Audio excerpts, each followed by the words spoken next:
to Athletics LLC with Lamar, Lucious, Big League Chew, and my man Clyde. You're about to be schooled in all things track and field. This is experience. Yes, sir. We are talking past, present, future. Y'all listen up. Let's go. Hi, people. It's LLC time. Hi-ho. All right. Well, as you can see, all of our faces look a little rejuvenated. So it's happening. Like we're coming back up. We're happening. I know, right? Baby steps, baby steps. Well, welcome once again for another fun episode of Athletics LLC, season 3 and kicking. We're still here. We're still going, and we got some fun stuff. And as we get ready for Worlds, we're gonna have a little bit of fun before we start making predictions once again. You'd think we'd quit at some point, but no, here we are.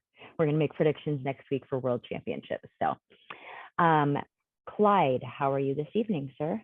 I'm playing injured this evening, but I'm here. And I'm gonna get through it. Trainer. Right. The governor, how are you tonight, sir? Pretty good. AC issues, but we'll get to the bottom of it. We'll figure it out. Ooh. I mean, the good thing is you don't live someplace hot. Oh wait, yes, you do. Yes. So basically what I heard is the governor's recording with no pants on right now. He's got his shirt and no pants. The car. Ah, that's yes. Actually a great idea. If it was the house, man, I'd be outside on the porch right now. Like, oh my goodness. Sir Lucious, how are you tonight, sir? I am absolutely wonderful. I am rolling as usual, my friend. Love it. Would we expect otherwise? Exactly. Did Sir Lucious do any other? I woke up this morning, right? Time to get on the grind. Exactly. Last but not least, let me slow down for this.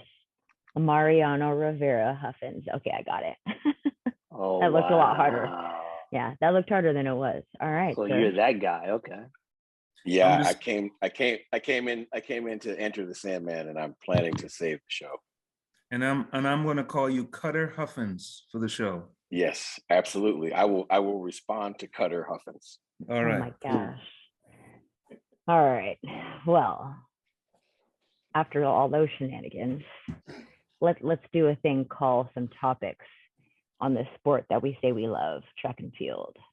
So, the topic of contracts, professional athletes, and I say in quotations professional because that's all up to those who are hearing those words said out loud. Professional athletes' contracts, and should they be disclosed? Because we saw a tweet from Ms. Steiner. We had a whole plethora of people chiming in 2 cents as to what her contract looks like. And it happens every time we have someone new sign something big in our sport. But do we think that should track athletes' contracts be disclosed?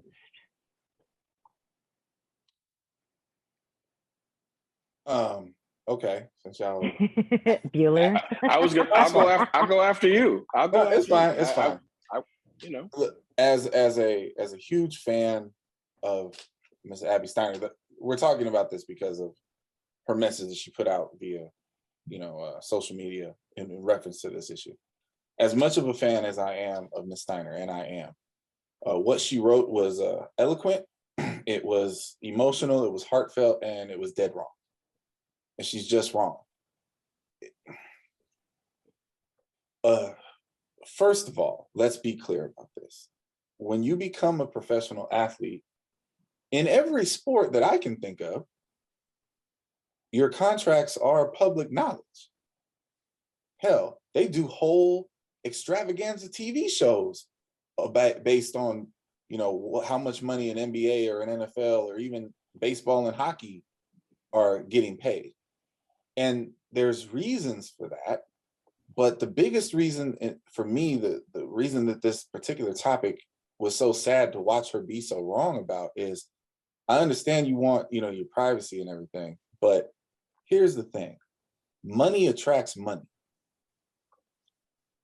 So one, if you're in the very, small club of people who in the sport actually make some decent money. Oh, you want that information out there. But it's kind of, I always use the analogy, it's kind of like voting rights, right? There's a reason that certain politicians and certain sects of our, population work really, really hard to make it difficult to vote, because voting matters.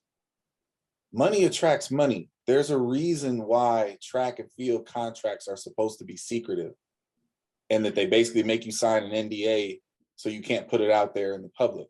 It's because they're trying to keep y'all broke. Money attracts money. And if everybody's contracts were public knowledge, the public would instantly see how poorly and ill paid our sport or our athletes in the sport are. So the fact that the athletes even go along with this idea of the contracts need to be secretive and no one should know how they work and we don't dare talk about it, you're only working against yourselves. And so, it's a completely backwards phenomenon that everybody needs to get past and get over.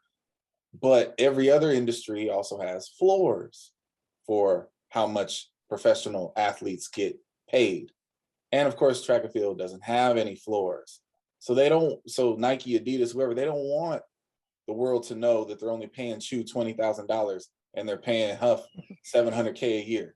They don't want to know that, because the difference in their marks might only be 1/10 of a second. They don't want you all to know how this works, and that's why it's supposed to be secretive, but it shouldn't be. And get over it. Oh, Stick, I will run the backstretch on this one. So look, this is really simple, folks in track and field. Listen up, please pay attention. Track and field athletes, track and field coaches alike, you don't make anywhere near your market value in the pantheon of athletics, No. Almost solely because you're too secretive about how much money you don't make. Half the reason track and field coaches as a whole, not all of, and half the reason why track and field athletes as a whole, not all of, are broke is because they keep their salaries secret. If everybody knew what you meant, there would be a whole faction of people who would say, man, for as hard as you guys work, you're so crazily underpaid. Man, given what you guys do and what women's basketball does and what tennis does and what golf does, man, you guys really don't make any money. So there would actually be advocates to advocate for track and field athletes to unionize, have a floor, have insurance, have collective bargaining, have medical, have all those things. But no, we want to keep the fact that, I make 60 and, Sir Lucious makes 627. And next year when the governor comes out, right, his contract is going to be 628, but don't tell anybody because we don't want Sir Lucious to get mad. Listen, folks. A high tide raises all boats. You can't come out of college having run fast, but didn't run fast enough in the semi to make the final. So they begrudge you a contract that's, $15,000 a year plus bonuses that you feel are achievable, but aren't, because you won't ever get in any of the lanes that necessary to make these things happen, right? Like, you would never sign that contract if that contract never existed, and that contract wouldn't exist if it was public, because they would be like, you can't pay someone $15,000 a year plus bonuses. That's not a contract, right? You can't pay somebody $0.00, but we all know that this is a deal, a gear and bonuses deal. Every one of us on this screen knows that is legitimately a contract that is offered, gear and bonuses. That is $0.00 and kill what you eat. That's what that is. But you still get taxed. Yes. So we'll tax you on the equipment. Mm-hmm. Exactly. So I'm not gonna stick and hand off to Sir Lucious. Yeah, because I definitely will run the bend on this one. I mean, this is simple for me. And Clyde, you're right. This is a lot more interesting topic than I thought it would be. I will give credit where credit's due. So, like, you guys are absolutely right. And the issue here is the secrecy of track and field has kept everyone broke for a very long time. You know, having been through contract negotiations, you know, I'm just going to start from the coaching side of this, right? See, there's no slots as to what a track and field coach should be paid, right? If you're a football coach with this experience or a basketball coach with this experience, okay, you automatically know the AD knows where you go, right? For the track and field coach, there's not there, right? So let's look at the business of track and field. You come to the World Championships or Olympic Games, or even some of the bigger Diamond League meets, and the stadium is packed, right? And the people that are the show are not the ones making the money. We have CEOs of companies, USA Track and Field to begin with, they make $1 million a year, okay? Very few people in track and field, the athletes themselves, make $1 million a year, right? So by salary, oh, that's probably less than 5. Exactly, and that's my point. So at the end of the day, like it's been skewed horribly. And when it comes to the athlete, just like when it comes to the coaches, if the contracts are made public, and you're right, you know, if I find out somebody's making $1 more than I am, I'm like, I'm not the guy going over there screaming, but I'm like, so that person's better than me, right? When I've got this and they've done that. So like, you ask that question, but you can't ask the question if you don't know. So as long as they're allowed to keep it secret, I mean, we know like the gear deals, you know, like I had a exec from one of the major shoe companies say to me, we can't give the smaller contracts, meaning the $75,000 contracts, because we're paying everybody else way too much money. You're stunting the development of track and field. But once again, you know, if the athletes would let people know that this is happening to me, then it wouldn't happen. So you guys are right. You know, it should be public. And then if it becomes public, because the moment the track and field athletes stand up and demand that we're going to have a union and quit paying you guys, you know, for our efforts, you know, then the sport will get better.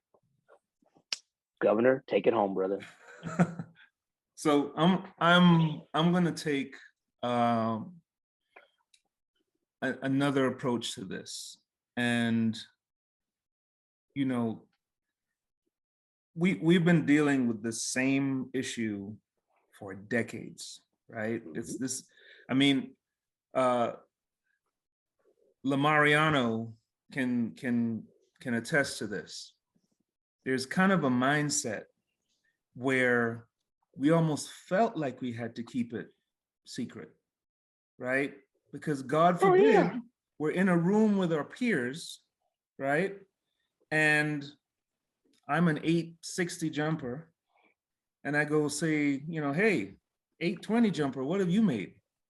And God forbid he comes out and says, I'm making a number bigger than you, right? So within the track community, right, the mindset, you know, there's this mindset where we kind of have to go in there as you know, kind of like a Trojan horse, you know, like I've got my little piece of the pie and I'm happy with this piece of the pie and I'm good, right? But the point I want to get to is I'll never forget doing my master's in sports marketing at Florida State, and one of the things that they talked about. We forgive you for that, by the way. But long story. You know, love is love. But so I'm taking this class, and they talked about the first $1 million contract in pro sports, right? And I'm gonna focus on baseball here. Okay, can anyone guess who the first $1 million baseball player was? I'll throw you a softball. He was a pitcher. I was gonna say it's a pitcher, and I can see his face. I mean, you know, we don't have that kind of time. Texas Rangers. Nolan Ryan. 4 years, $4.5 million in 1979. Okay. The reaction was, are you crazy? Are you paying someone to throw a ball $1 million a year, right? Yep. That was the reaction in 1979. You got people trying to put food on their plate, but you're going to pay this person? But guess what also happened? People showed up because they had to see what this looks like. What does someone making $1 million a year look like? I have to see it. I have to be there. I have to see it, right? And where are we at in baseball now? Yeah. Okay. That was my point. Yes. Yeah. Right. So I mean, I remember when Barry signed his deal to go to the Giants, and it was like 7.9 million a year. Like literally, everybody was like, he's gonna break baseball. yeah. So my point is this. I remember sitting in the stands when Bolt ran the 4x1 at Penn Relays. And it was the craziest thing I'd ever seen. 30 minutes before he was supposed to run, the stands were half empty. The gun goes off, the stands are packed. He crosses a line, waves to the crowd, okay? 30 minutes later, crowd's half empty. People got on the train from New York. People came from all, because guess what? It wasn't just, yes, it was Bolt, but they also knew this man was making multi-millions of dollars. They knew that. It was public knowledge, right?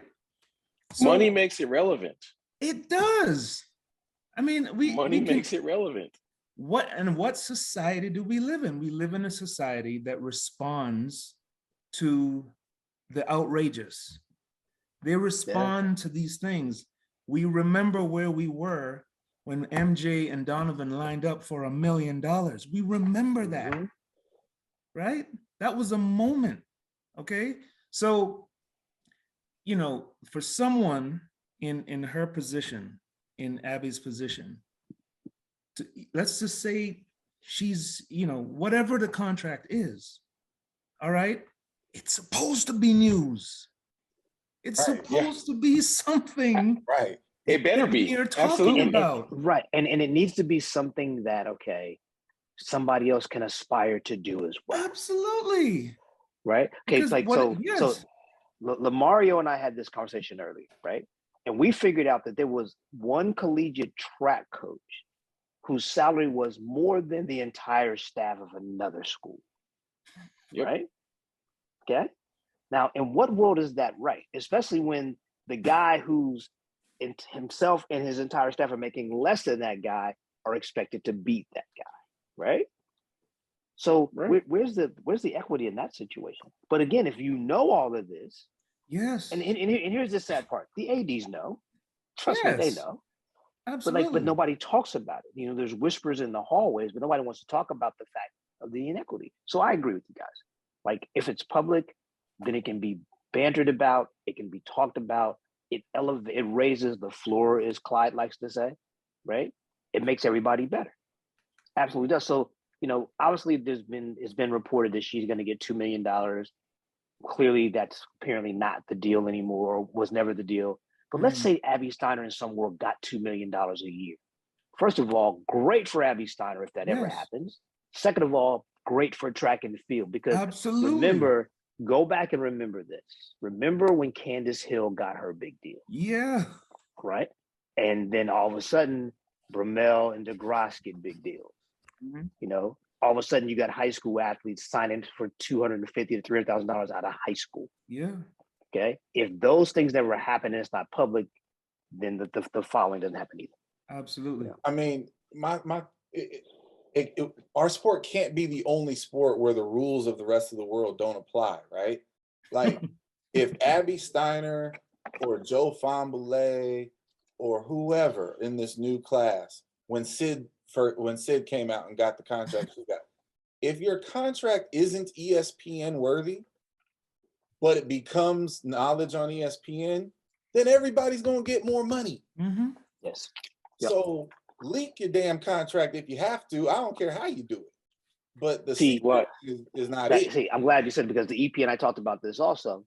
Kareem, the governor did a lot of people favors when he talked about Lonnie Green's contract, right? Yeah. Right? Lonnie's like, it's out there. I'm like, it's absolutely out there, brother. you know. But I said, but Lonnie, it's a good thing because Yes. now other ADs will go, well, Kentucky is doing this. If I need to get my program where Kentucky's is, you It know, takes then I need to this. get there. Now, and look, don't get me wrong. I am in no way am I ever putting my contract or its details on the internet, right? But if it gets there, then good for the people that read it, right? And I'm not, Well, I'm okay, not so volunteering that information, but if it gets there, it gets there. but let's go back to something, okay? It's funny. You brought up your contract, and I was waffling because I didn't want to embarrass you, but I'm going to say it like this: not this contract, but I know for sure that at least two of you remember this. When Sir Lucious signed his last contract, which I'm assuming this next thing is an extension. Does anybody else remember the seminal moment for track and field? Because I was watching college baseball, and across the ticker goes University of Florida signs Mike Holloway to 10-year contract. Didn't even listen. It didn't say the details. That's right. Right? That's right. That's right. But okay, listen. A track coach's contract made the ticker, right? Yeah. Because he signed a 10-year deal. Yep. It could have been 10 years, $3. We knew it wasn't, right? But the point is, to Clyde's point, right? It was ESPN, also read as newsworthy. Mm-hmm. Absolutely. Right? You know why? Absolutely. Because guess what? Somebody in the sport of track and field is being treated like an adult. That's a 10-year contract. That's not ridiculous in any other sport. It's ridiculous as hell in track, right? But listen, if somebody signed Charlie Weiss signed a 10-year contract extension with Notre Dame after a year where they won 8 damn games. Yeah. That's right. Yeah. And that's right. He got fired 4 years into it. And remember we'll call it the backlash or the excitement that ran through the East prelim and the West prelim when the announcement was made about my contract. Yes. Yes. I mean, yeah. I mean, like literally it was announced like right before the meet started on the East. Yeah. And at least 100 people congratulated me that day, at least, if not more. And that's where I'm at. And this has to start in the first world problems part of this, right? Yeah. So I'm gonna say it again. Track athletes, until your money becomes newsworthy, just understand you're all underpaid. Every last one of you. All of you are underpaid. So is Clyde, underpaid. Sid is underpaid. Shelly Ann Fraser Price is underpaid. Allison been underpaid. You guys Clyde, are all underpaid, and you know you are because ain't nobody talking about how much money you make. So Clyde, this gets back to the first point I made. When Nolan Ryan was the first, okay? I mean, I would love for somebody to ask him what his mindset was when he trotted out there to throw that first pitch after that contract was signed, right? Mm-hmm. Because he had to feel the stares in the back of his neck. He had to feel when he walked out in that stadium, people going, all right, this is going to be the ultimate, this is going to blow up in his face. This is going to be something that, Major League Baseball will regret for the rest of time, right? We'll all be here remembering, remember that dude they paid $1 million? Look at him now, right? 4 years, $4.5 million. Right. Mike Trout makes $4.5 million every 4 minutes. So, so the point is this: who is going to be that? So Bolt was that person. Who's right? Next? Bolt. But I mean, only kind of though, because no one knows Bolt's contract for real. Well, exactly. Yes. And nobody knew what Carl's contract was. Yep. Exactly. So now speaking, you're going to my point now, Mr. Rivera. So basically, we know that Bolt signed a lifetime contract. We don't know what it was for. We know that Carl has a lifetime contract, right? We don't know what it's for, right?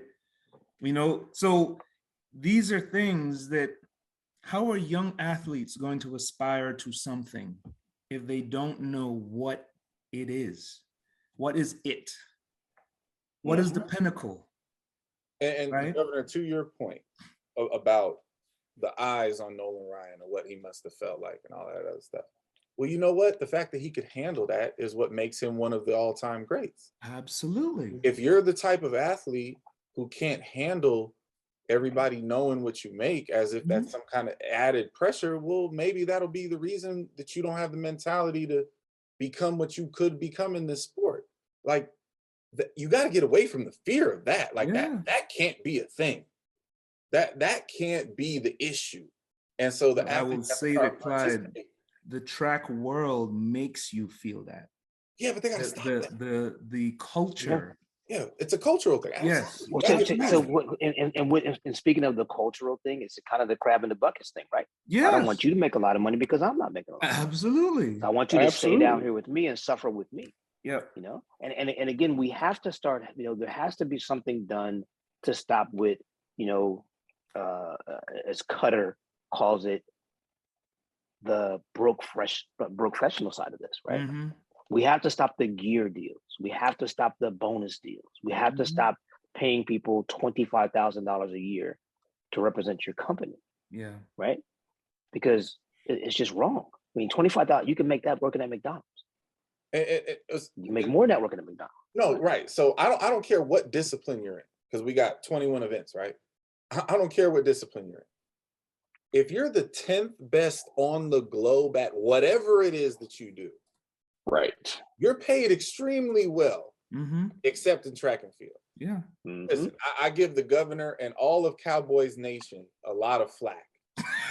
Okay. Yes, you do. Dak Prescott signed a deal where he gets paid $40 million a year. Now, whether he earns that or not, he's not overpaid. He's paid what the market will bear him. Yes. And because he got 40 million, everybody else is like, hold up. Yes. That dude got 40 million a year? Yeah. You're gonna pay me. Yes, absolutely. And that's how it works, people. Well, that's why the agents and the lawyers who put together and the NBA Players Association. Listen, I'm not gonna stand up, but they get a standing ovation. Okay, because this is what I need everybody to understand. The NBA Players Association, they applaud the NBA commissioner and all them to go get bigger and better TV deals. And then they hit them straight across the face in the collective bargaining agreement. And I need everybody to know this, who doesn't know this. By collective bargaining agreement, the NBA owners are required to spend 55% of the total revenue. What that comes from, folks, is transparency. Go back, watch the show. We talked about what is missing the most in the sport of track and field is transparency, right? But what that comes from is transparency. They are required to spend 55% of the total gross revenue on players. That is why there are dudes in the NBA who make $40 million a year who you don't know. Because, look, it happened this year. The Oklahoma City Thunder have a really young team. They did a bunch of tanking, right? And they're preparing to be good again, right? But right now on the roster, the guys they have, they're so young, and there's limits to how much you can pay younger players that they had to pay a guy $46 million because he was standing there. They had to pay him $46 million to be in compliance with the NBA rules. So if anybody's wondering if what we're talking about is true, like, hello, this is it. When I say again, high tides raise all boats. If everybody knows what everybody makes in track, nobody can be completely broke anymore. No shoe company can come at Clyde and say, we're going to give you $0, 0 cents, but we're going to give you some really nice kit, the B-level kit at that, and we're not going to give you the super spikes because you got to earn that. They can't do that anymore. Right? They wouldn't be able to cut veterans like Allison Felix to sign the new young hot thing, right? But still want the veteran Allison Felix to go out and win us medals, right? They couldn't do those things if we were professional, but we're not. And this is the thing we keep trying to get people to get. It's like a floor is required. Collective bargaining is required. Transparency on both sides. We can't ask for the meet directors to tell us how much money they make if we're not willing to tell the public how much we make. Right there with you. So in putting it in different terms, same concept, thinking about empowering the athletes to advocate for themselves. Because if they don't know what to ask for, because they don't know. So they think that these gear deals are okay and they get screwed by the taxes, and then they still don't make that bonus money. And so you're super duper broke. And now you've been running for nothing, and you should have just been taking that regular job or whatever it is. On top of because I had this conversation at the national meet this year was, well, coach, I think that if this works the way it's supposed to, I should be able to make this with this agent, and then I'll be okay. And I was like, whoa, hold on. Hold on a minute. That's very lofty. And that was a low number that the student athlete said already. Mhm. And I said, that's lofty. I said, you, bless you, but this isn't going to happen this way. I just need you to know that, and he didn't understand. And I was like, we're going to have a conversation. This is not the right time nor the right environment. So enjoy the rest of this meet. We'll talk later. I'll get you to somebody. But it's when we blindfold everybody that we have this perception, right? That's why we get these recruiting emails from these 13-second hurdlers, and we don't realize that it says 100 hurdles. I'm sorry, 15-second 100-meter hurdlers, and you get where I'm going, because there's just this blindness to it. And man, knowledge is power. If I can't say that any louder to everybody regarding this situation, knowledge is power. And don't be ashamed if you got paid. Wear it loud and proud, because you're going to roll in it, right? You're going to buy a new car. I'm gonna buy a new car. I'm gonna buy a new one. Take that one you got and ride it till the wheels fall off. I mean, as long as the air conditioning works, right? That's funny. All right. Well, with that being said, someone who definitely, well, I shouldn't say definitely, because I don't know. Someone who has a contract and has worked well, being prosperous thus far, Miss Lamar Rojas. And her name has come up very quickly and very aggressively recently in the news, because her triple jump mark is not being given. Long jump. Yeah, long jump with triple jump spikes not getting credited because of that. Let's grow that conversation. I'm throwing that out there for you all as the basis. I want to start on this one. Yes, of course. He said, Okay. If it's a rule, it should always be a rule. So when she showed up to the meet to long jump in her triple jump shoes, somebody should have said, well, here's my little thing, and the thickness of these shoes is too high, therefore you can't jump in them. What I'm not going to do, and what I'm not going to accept, is I jump really far, and the meet goes on, and the mark goes up, and I get ballyhooed for it, and I get paid for it, and I'm qualified for Worlds, and then the week before Worlds, somebody lobs a protest all of a sudden, and there's a obscure rule about thickness of shoes that nobody has discussed, and all of a sudden now my mark doesn't count. Yeah, no, we're not doing that. That's not a thing. And again, in no other profession is that a thing, right? Look, there are parameters for the skates you can use in hockey, and there's parameters, believe it or not, for the amount of curvature you're allowed to create in your hockey stick, right? So at no point in time can you go out on the ice with an illegal stick, score a goal, and somebody not say, hey, that stick's illegal. We check it, we throw you out. There's rules about how much pine tar you can have on a bat. There's rules about everything, right? But what ain't ever happened in no other real sport is we go back retroactively and say, nah, that didn't count. No other real sport, no shot. That's like saying the golden goal that happened in World Cup doesn't happen because like you got on illegal boots and the ball was overinflated. I'm sorry, what? Like, this is insanity. And again, only our sport would ever be on board with taking away one of our best shining stars in an event on some obscure, made up technicality. are we serious with this one? Hmm. Like, this is not a thing, but it is in track because we love to over officiate ourselves on erroneous and non-perfunctory things.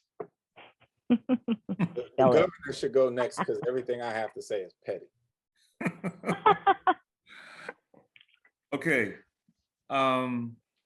This topic forced me to go find the actual document. There is an athletic shoe regulation document. And I think each one of you need to see this document because there's some rules and regulations in this document. It's wild, ain't it? How's that? I said it's wild, ain't it?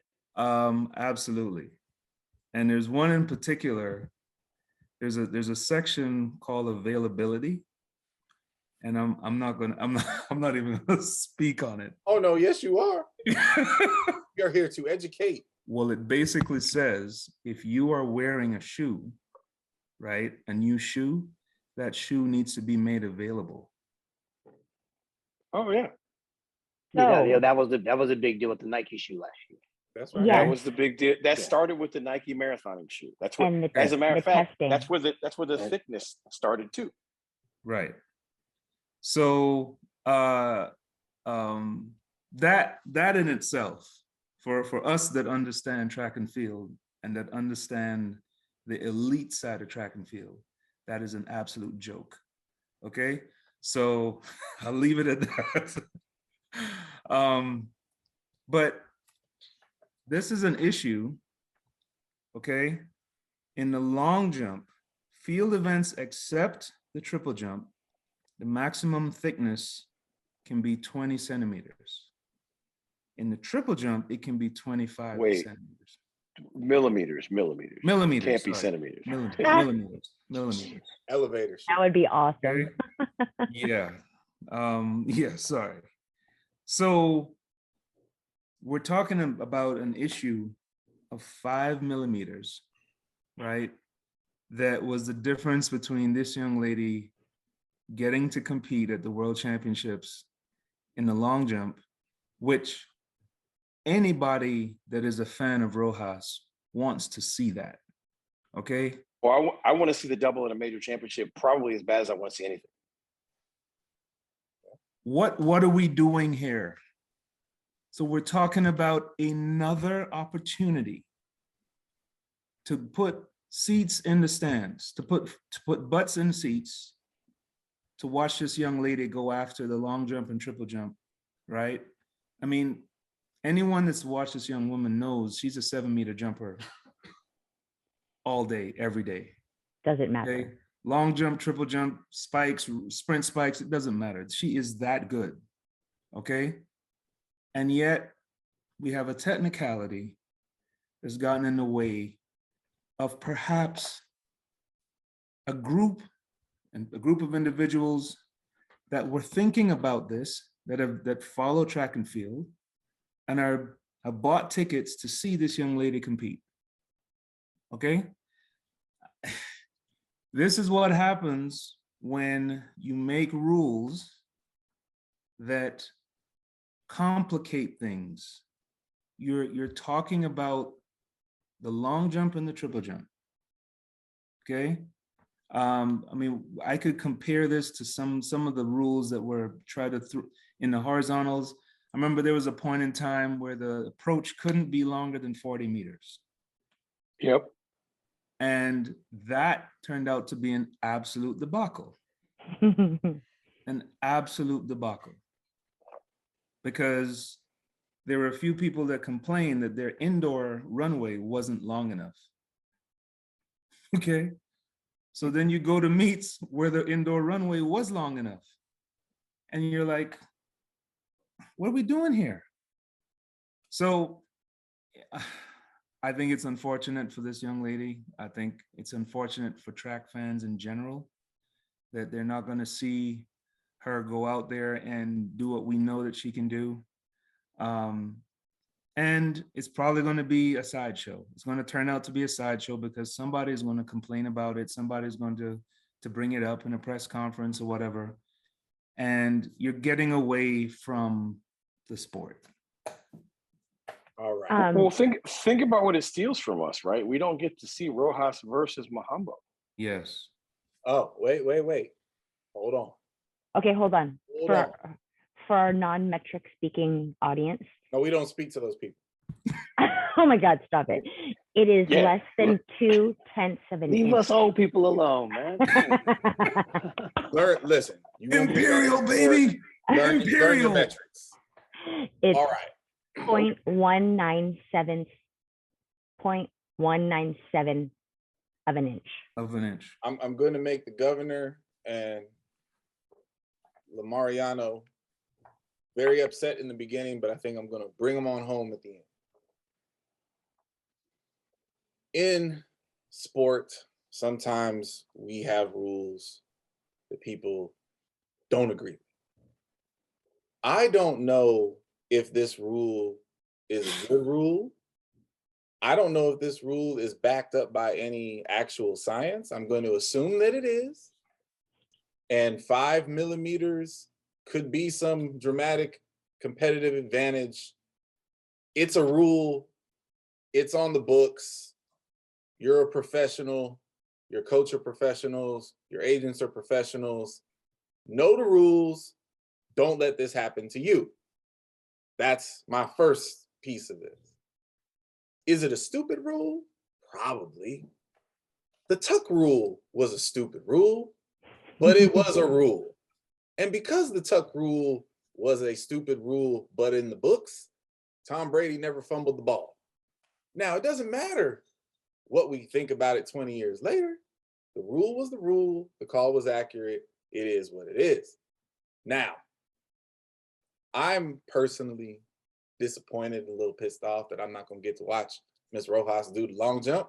Because personally, I think you could put her out there barefoot and she's still going to get a medal.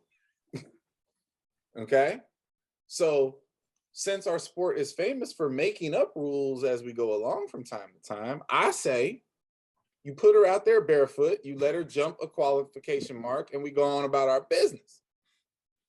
But here's the thing, and I don't have any evidence for this, but I'd be willing to put up some money on it. I want to know where the protest came from. I want to know who filed it. And if it came out of Germany, I'm not going to be surprised. Let's just say that. Because, listen, it's real late for us to be finding this out. Because if I'm Rojas in her camp and you told me this 2-3 months ago, or even 30 days ago, I'm pretty certain I could have found a track and gone and jumped what I needed to jump. But you dropped this on me now. If the Germans submitted the protest, I need to know that.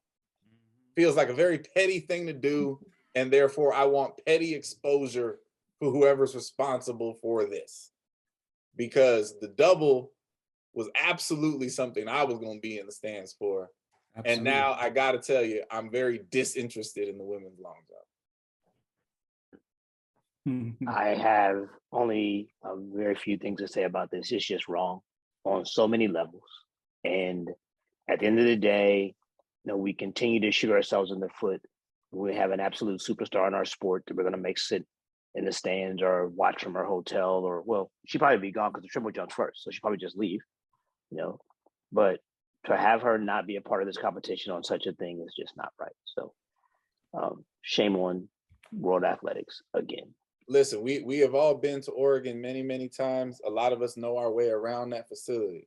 Since the triple jump is first, I petition that Ms. Rojas goes out there, breaks her own world record in the triple jump, and then some of us somehow, some way, slide her out there for the long jump and just take one. Even if they toss her out the stadium, just take one, because this is BS. That's never going to happen. It can happen. You know it can happen. There's a lot of ways in and out of that stadium. It can happen.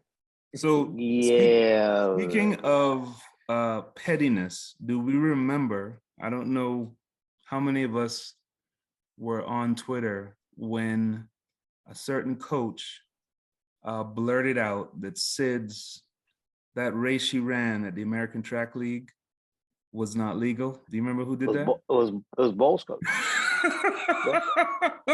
Like within an hour of the within performance an he put on. hour. Yeah. Okay. So like I Clyde, said, you are on to something. if You the are protest came out of Germany, because it's Sid and because it's Bobby, they're like, okay, hold my coffee and watch this 51-4. And see, and because it's Sid and because more important because it's Bobby, you do understand 50 seconds is coming and you can't. Oh But we'll get into gosh. that. We'll get into that next week, I'm sure. Oh my gosh. You know what I'm here for? I'm here for Rojas going to a meet this week and jumping like 7'10" just to spite and then declining to enter. I need something appropriately petty to match her being tossed out. Absolutely. I need to see the look. In America, when we file protests, you got to sign your name to it. I want to see the protest. I want to see the email. If it's got a @germany.gov on it, I want to see it. He said @germany.gov. Absolutely. We should have those at Lane, or I'm not going to out the other NCAA institutions, host a all-comers meet. Hey, something. So, wow. All right. So a little more, I mean, not even more, another entertaining topic, specifically this time of year, is the portal. The question is the portal good, bad, or an indifferent endeavor? Yeah, I will go first here because I know Clyde was going to tell me to go first. he was at this point, you are king Sir of the portal. I think Sir Lucious should speak to this. Okay, well, so I'm just going to put it out there because Clyde's going to say it. It's the first world problem, right? For those of us in the first world, the portal is now easy access to getting good or continuing to say good. I think it's good in some terms because now the athletes have the freedom to do, not to be, strong armed into staying in places they don't want to be. I think it's bad in that now the athlete can just get angry and jump in the portal because a coach said you had a bad practice, right? I think it's eventually going to hurt the smaller institutions in two ways. One, because the people in the portal, no matter, they'll take a smaller scholarship to go to a bigger school than versus going to one of the smaller schools just because they want to be successful. And then on the other side of it too, is if you're at a smaller school, it said athlete comes to you at 47 seconds and runs 45, they're going in the portal. And so it's just kind of a catch-22 on both sides. But I think the freedom of the athlete being able to choose where they want to go to school versus, when the past where the coach wouldn't allow them to talk to other institutions that they wanted to leave. I think that's a good part of the portal, but make no doubt about it. The portal is here. It's live. It's hot, and it's here to stay. It is. Hold on, Sir Lucious, will you please state what your initial feeling was about the portal so that it's understood? Okay. Thanks, Big League. Okay. So look. So initially, I'll be honest with you. I'm like, I want nothing to do with the portal. Mm-hmm. I'm not doing that. But then I watch my competitors get a lot better, and I watch, and we were still good. But I'm like, if I don't play this game, I'm not going to be able to keep up. So I had to play the game. There was no doubt about that. Because initially I thought this is going to be bad. And we talked about this. The high schoolers are the ones getting screwed here. Yeah. Right? Because Heavily. the late bloomer, you got, I got this high school kid that just ran 46.5. Mm-hmm. He hasn't been signed yet, but the portal's about to get hot. So I'm going to wait on the portal. And then there's a guy in the portal that runs 45.5. Well, I'm taking him. Right?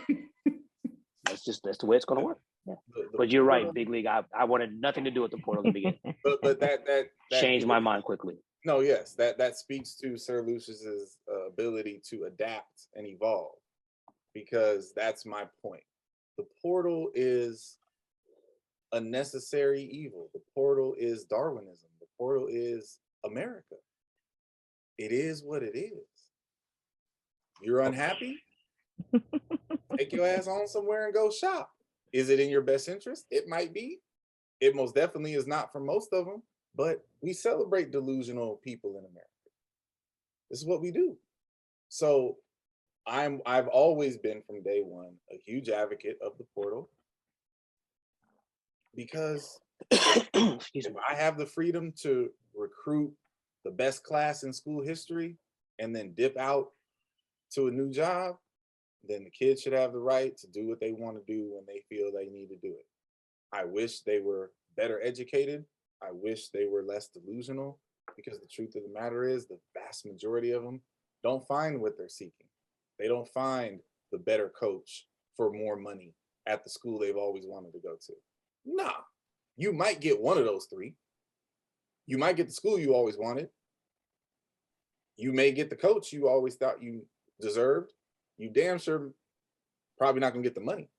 But you know, if you want to put yourself in there and shop your options, it's America.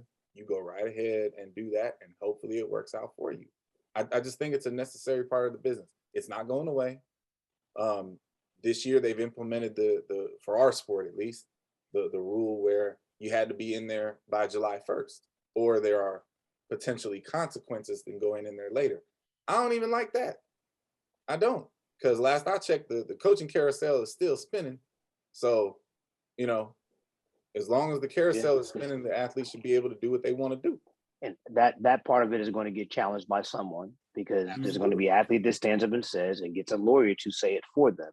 Well, why is it okay for my coach to announce on July 5th that they're leaving, but if I'm not in the portal by the 1st, then I can't compete if I go to another institution? No, So somebody's going to say it. So speaking from experience, obviously, I'm not going to be naive to not say this out loud. There is a waiver that can be signed for the athletes to get in after the 1st. It just has to be approved by compliance and the AD. You would think and you would hope that administration would fully support without wavering that move. So that is there. But some people are petty. Absolutely. And I have a point to that after is the con, one of the bigger cons and one of the repercussions, let's call it that, for the student athletes to enter the portal is that there's quote unquote retaliation sometimes by the coach, by the adult in the situation, right? And you're going to feel some type of way because you do take it personal. Okay, whatever. But should the athlete feel the same way when you have applied to a different job? The retaliation. I don't like the retaliation angle, because here's the. I will not expose the coach and the program and all this stuff, but here's a real thing that happened. Coach gets a text message, says, sir, I appreciate what you're trying to do for me, but me and my family think it's best if I go weigh my options in the portal. If I choose to come back, I still get my money, right? You want to go shop for a new situation and think that the coach is going to hold your spot? No, sir. No, ma'am. That is not a thing. That's bad business. No one would do that. So that's not retaliation. That's a mutually, we divorced. You told me we breaking up. Well, if we're breaking up, I'm not going to hold your spot on the couch. What you mean? Is that like I'm not going to let you go hang out with the dude down the street for 10 days and then come back home? Right. We're not doing that. Like, no. So again, it's America.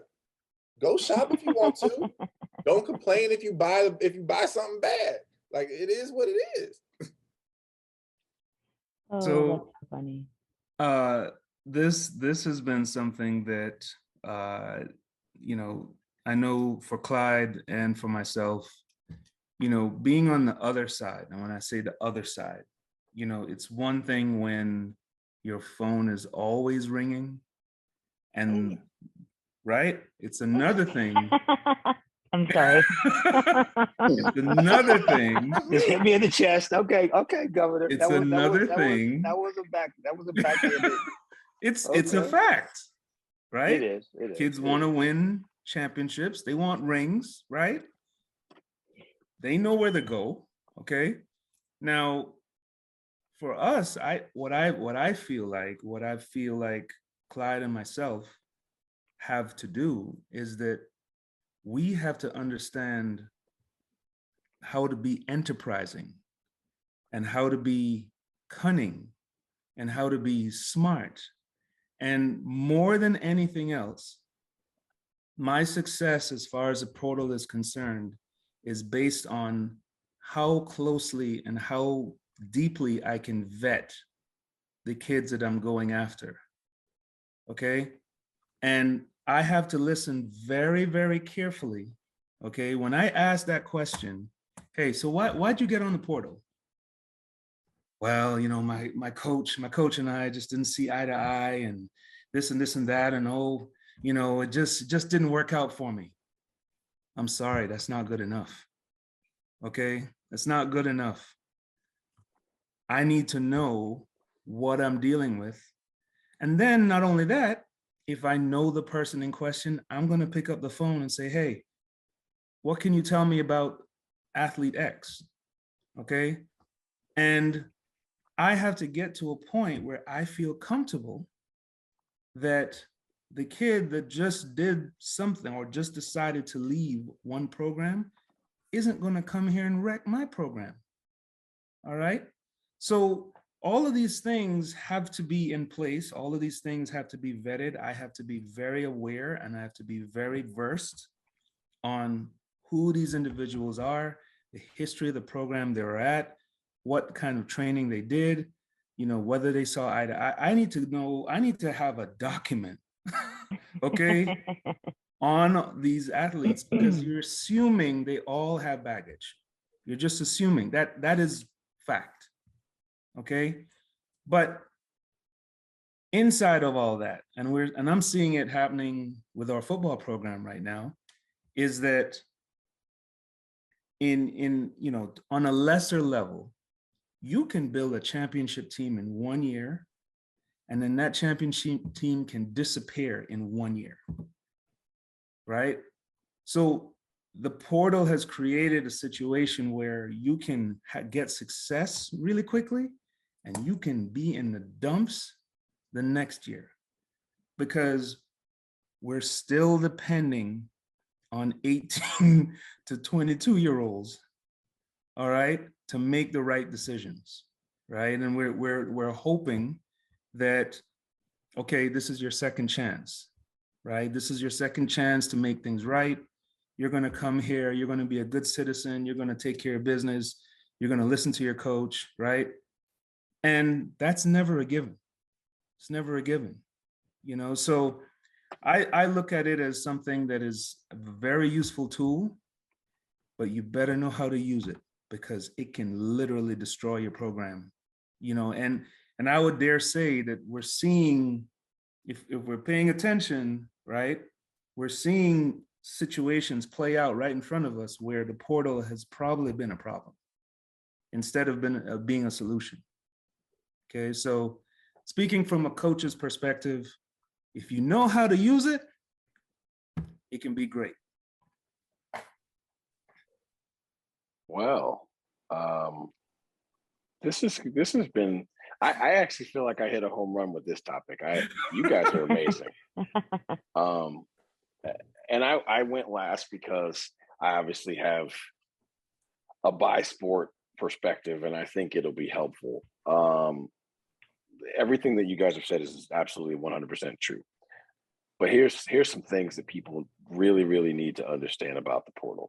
First of all, we were all raised in the coaching world where, like, you put together a daily practice, you put together a weekly practice, you put together a monthly practice, you put together a seasonal practice, and then you got a global view of a 4-year plan for the kids, right?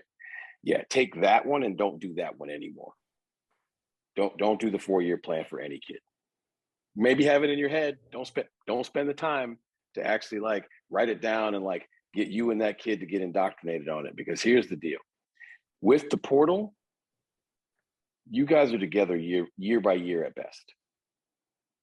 Everything is going to be it's like 1-year renewable scholarships, right? Like, our relationship is going to be renewed literally every year, whether we're going to continue to go together or not. And to the governor's point, let me say this about the portal, okay? the best people in the portal are either the ones that came to you as 2 stars and 3 stars, and you've made 4 and 5 stars, and they're now leaving you, and the ones who came to, we'll say, prime stake university as 4 stars and 5 stars, and they're disgruntled, right? And so now they're in the portal, and now you have a shot at them because they're disgruntled, right? So the best ones in there, they're passing each other. The newly minted 4 and 5 stars, and I was a 4 and 5 star a year and a half ago, but my marks in college don't say so, right? Like that's the sliding scale. And to the governor's point, right? It's that second group that you can absolutely create a monster team at a non-Power 5 school if you know how to vet through those kids and find the right thing for them, because their talent doesn't go away. Right? Their talent doesn't go away. Yeah. If they want to talk. But yeah, sure, because some of them just don't want to talk to you like that. You know, they like to go from the frying pan into the fire. Like, you know, it wasn't really good for me for Prime Steak at Prime Steak U, so I'm gonna leave and I'm gonna go to Filet Mignon College, right? And it's like you're still the 7th best person on the team. You're still gonna be mad, and you're still not getting any attention, so you're still not gonna get any better. When if you had just gone to the governor's institution, he would have treated you like Prime Steak, and you might have got the attention you needed to actually be good enough to one day get a contract. But that is for them to figure out. And to Clyde's point, it is Darwinistic. But let me throw a wrench in there for y'all that doesn't exist in track, but does exist in baseball. The rule for the date is the same in baseball as it is in track, July 1st. Anybody on this panel want to tell the rest of the world when the draft is? After July 1st. It's July 17th, 18th, and 19th, right? So you love your coach, you hitting the 3 hole. That's the best hole for those of you who don't really love baseball. You're the best hitter, right? You play shortstop. That's the most prime position, right? And you're at, you know, medium level tech. No, better yet, you're at Prime Steak University, right? And your school has recruited the best shortstop in the country. He is going to be in the draft. He's going to get drafted. And you don't have to worry about it because this is your spot, right? Said young man's agent can't make a deal. The money ain't right.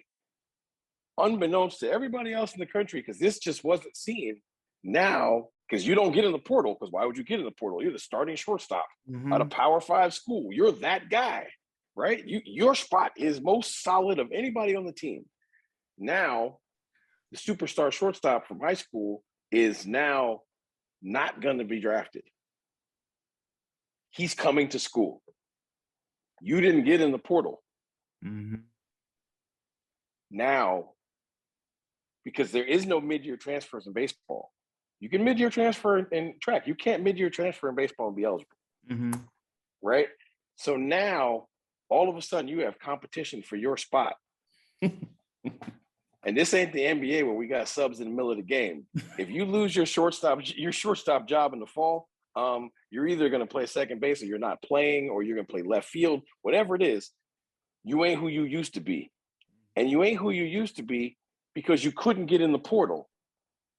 Right? Because you didn't get in the portal, because why would you? But your whole life can change 16 days after the portal deadline, unbeknownst to you, and have nothing to do with you. Right? And these are the kind of holes that are still in the portal game problems, right? You know, I agree with Clyde. Like, listen, I don't necessarily think the portal was the greatest idea. I think it was a better idea to pay the athletes, but that's neither here nor there. At the end of the day, the portal is here. We already know nothing is going backwards. The portal is here to stay. If we have the portal and you can now transfer from Texas to Texas A&M, right? So we don't have like the interstate or the interconference biases anymore, right? If all of that's true, why do we have a portal date? Like why? Like what? Why? Why is July 1st so Well, it's magical? because of just what you said. The ADs are trying to find a way to protect the coaches.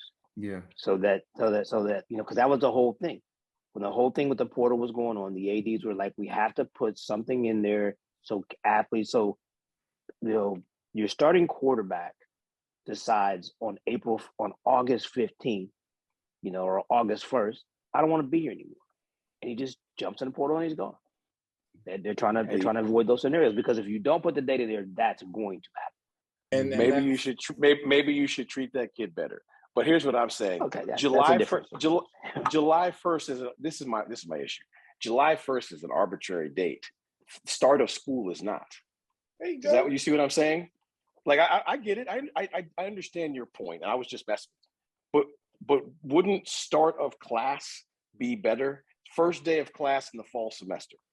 Okay, it'd be okay for every other sport, but football. Right. Yeah. Because that's all this is about. It's about football. Yes. And that's my point.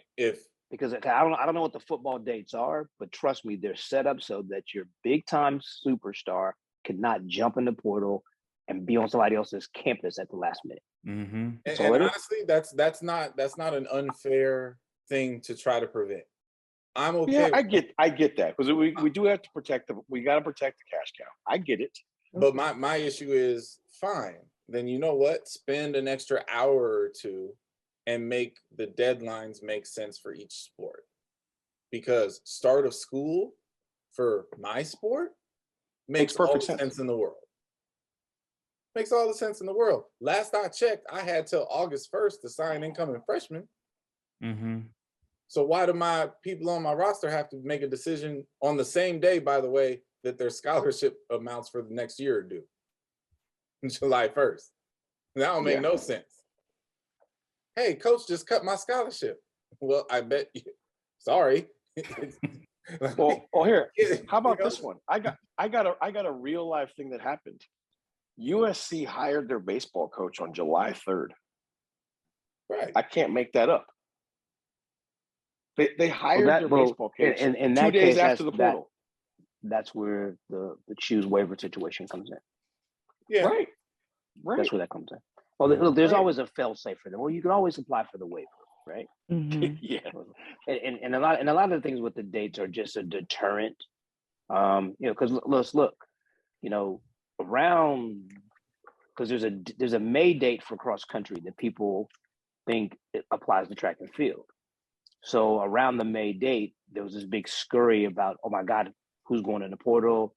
Do they have to be in the portal by this date? And I'm like, I don't know what's going on by this, because I'm not in the portal. But those were questions that are out there. Other coaches were saying that, do you have to be in by this date? So that even the coaches aren't sure what the dates are. There's still a lot of confusion around those dates. Let me put it that way. And you and I had a conversation about the July 1st date, right?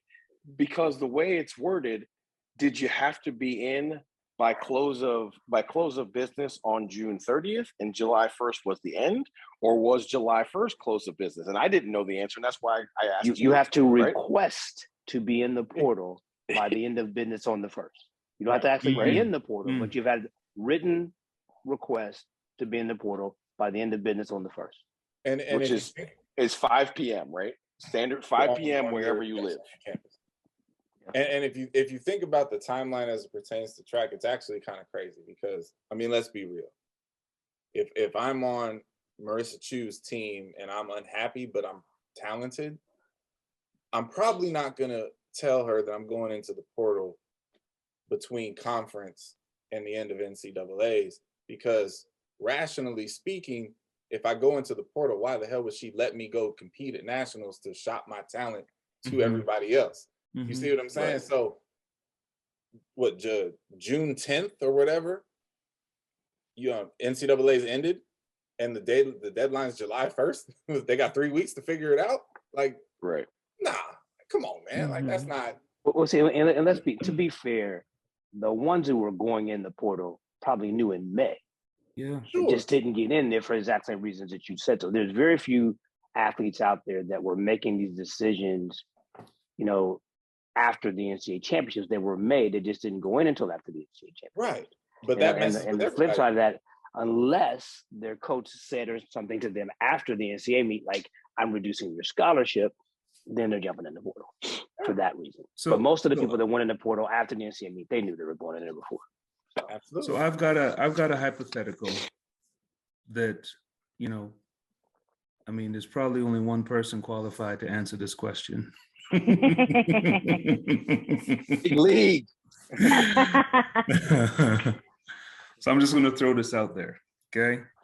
Because what the portal has done, and you know, again, we've touched on this again, is that there was a point in time when the athlete-coach relationship, whether we like to admit it or not, it's emotional. We're dealing with human beings. There's feelings involved.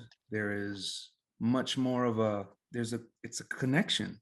You have a situation where you're with an athlete for 4 years, 4 of their formative years, 4 years where they're becoming girls to women, boys to men. You're dealing with a very, very particular period of their life, right? I feel the portal, if as far as I'm concerned, if as a coach, you are not willing to turn it on and turn it off, meaning if that kid comes to your office or you get an email or you get a text message that, hey, this kid, Joe X, Y, and Z is now in the portal, right? You now have a choice to let that affect you, which in turn affects the rest of your squad. Because now you're pissed, right? Now you are emotional. Now you're, you know, right? So I'm going to paint this picture. Athlete X comes to the coach, says, hey, let's just say I have a family issue and I want to go back home. And, you know, I'm getting in the portal because I want to go to a school closer to home. I'd like to finish the year out. And oh, by the way, this kid is the key to you winning a championship. What do you do?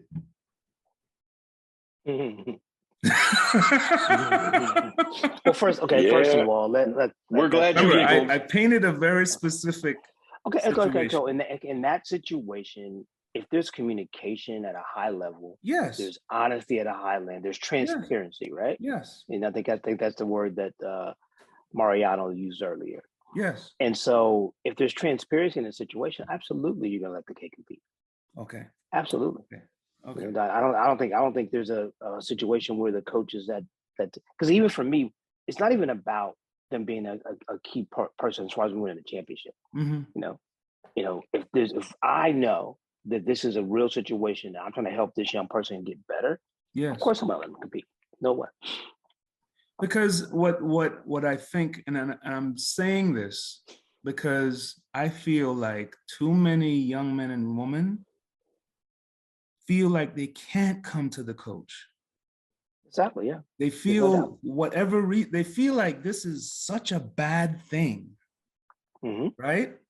That because it's my decision, right, to leave or whatever, then this coach, he's going to hate me for the rest of my life. So I'm just going to go ahead and that's the bad of the portal. Yes. Right there. I think it creates but I think that let's talk about one good thing that the portal has done or should do.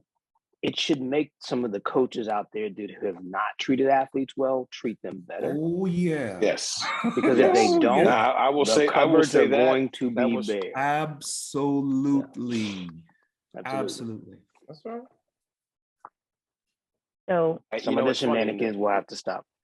Let me throw this out there. It's funny because what has happened now in mid-major baseball is there is literally an acceptance now that they're the minor leagues for the Power Fives, right? Like they go, they develop guys, and then they're going to lose them.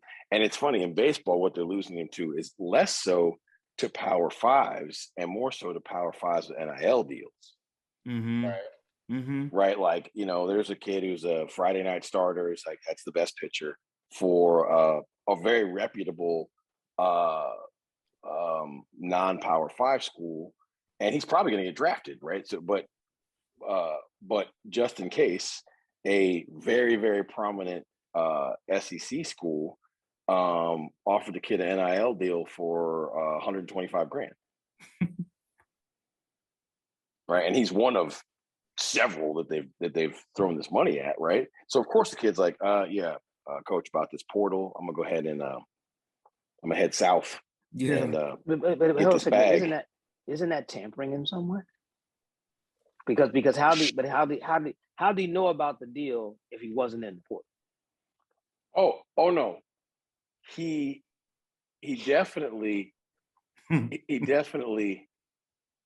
got in the portal, but there's no question about. Oh, listen, tampering is being kind as to what's happening in baseball, right? Like, you know how we were talking about that's a whole other discussion. Like the best kids get in the portal, and then like you get all excited, but the truth is they already had a destination. Let me tell you something. Everybody in baseball already has a destination. Right. Yeah. Like by the time you see them in the portal, they've already limited themselves to 3 schools, and they're weighing which bag they like better. Mm-hmm. If I collected or donated to a pot of money, if I put $50 to $100 into a pot of money for every time I've typed this text or email, I cannot talk to you if you are not in the transfer portal. Mm-hmm. Right? Mm-hmm. Okay. If I put that into a pot of money, we could all go someplace and have a very nice weekend. I promise you that. Yeah. Mm-hmm. Everything would be on me, trust me, and you guys would have a phenomenal time. Because that happens way too often. I cannot talk to you. I cannot. Hey, you know that's real because it happens to me, and I ain't at Florida. Exactly, right? Well, and I think that goes to, like, it was brought up in the very first part of this, was the education about the portal and the things that everything that it encompasses. You know, you can limit who you talk to because you have a comment box. You can give your email, but not your phone number. You can give both. You know, you can withdraw without quote unquote penalty to whatever parties stated. And it's just, you know, it can be a good thing because it's put, well, in theory, it was implemented so that when needed, when necessary, the athletes can make a move. But because we are of such a self-centered, self-rewarding society, it's trickled down into this, right? I mean, there's a young lady that was in the portal this year. It said, I only will speak to this school, this school, and this school. Have a great day. And I was like, oh, thank you. I don't have to compose an email to not have it responded to. Moving on. And I appreciated that. You know, I had a parent, unbeknownst to me, the phone number that was given was the parent's number because the parent was going to deal with all of it and not overwhelm the student athlete. And the parent said, "Ooh, that was a bad idea. I should have never put my phone number out there." Never done that. Right. And so said parent was like, lesson learned. And I'm like, well, I hope you never have to use that lesson again, you know, with this specific child or student athlete. So, I mean, and especially in the current situation that I'm in, like, I see the good in it. I see where it can be bad. But I think with education, I mean, there's always going to be a sneaky snake, right? We can't help that. That's always going to be a thing. But if we educate as to on the student part and on the coach's part, maybe as evolution occurs, it evolves into a prettier thing or more conducive thing. I feel like the portal is like the internet. I said this one time on the show that the internet is one of the few things on this planet that's on man's top 5 inventions and man's 5 worst inventions.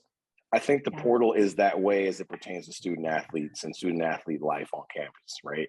It's definitely one of the top 5 things that's ever happened to student athletes. It's also one of the 5 worst. No question. No question. Because there's definitely unscrupulous coaches out there that are telling kids, like, that are inferring strongly to kids that they should get in the portal. Yeah, but the ones who need to Right. hear don't hear that. Oh, for sure. But I'm just saying, like, hey, you got the opportunity to go anywhere you want to. Why do you want to stay here? I don't want you. Right? Like you're not saying that, but it's like, look, you wouldn't want to stay where you're not wanted. I'm telling you, you're not wanted. Go somewhere else. Of course, no coach is ever going to say that, right? But that's literally the inference that's happening. So, like, I asked the question, and we got a spirited debate about it, and I thought it was really good conversation to have amongst this group, right? Because we've got obviously the king of the portal, the very, very pinnacle of the Power Fives. We've got a former Power Five guy who's in an up and coming program that has a huge history, and we've got a guy who's turned a mid-major from to like, man, that place is pretty sexy, right? And then we got the newbie to the Power Five, right? So like you guys for takes on this, I thought experiences and such I think were very good. And then obviously I throw in the like, hey, just in case you didn't know this, it's different in baseball, and it's in some ways worse, right? It gets everybody hopefully to think. So that's really all I wanted. So what we got next, big league? The thing that everybody's talking about, the coaching carousel, because we haven't talked about it in like 2 weeks, and everybody's like, hello? Are you guys ready? If you forget. I mean, at this point, it's not even a clown show. It literally is like a heavy metal concert, and everybody's in the mosh pit. That's what it, and I'm sure that I'm projecting because I'm in the middle of the mosh pit myself, but like, Hey. man, this carousel, it's Look, so last year, done. At Yeah, It all. won't be done for I a was gonna say while. last year, if we remember correctly, what we talked about most about the carousel last year, right, was like maybe it spun longer than it had ever spun. And I still do think that maybe last year was the longest I had ever seen the carousel spin. But I just want to say this for the record so people are paying attention, right? Every time there's a Power 5 job that's open, you can add like 4 to 5 weeks to the carousel spinning, right? Okay. We now have Oregon open, TCU open, Illinois, Houston open, Illinois open, right? Am I missing another Power 5? Because remember, Houston's going to the Big 12, so they're now a Power 5 school. So am I missing any Power 5 schools? Well, Oregon might be out of the Pac-12 and in the Mountain West, so technically you could downgrade that. They're not going to. No. oh my gosh, look at you. I think what's going to happen is I think you what's can going to happen to Oregon. you can both be petty like at the drop of a hat, dime, can't you? It's like, Literally what's going to happen is it's like Oregon is going to be the last kid picked when you play 5-on-5. Like the Big 12 in the end will be like, all right, man, come on, y'all can come play with us, because the Big 10 is absolutely positively not taking.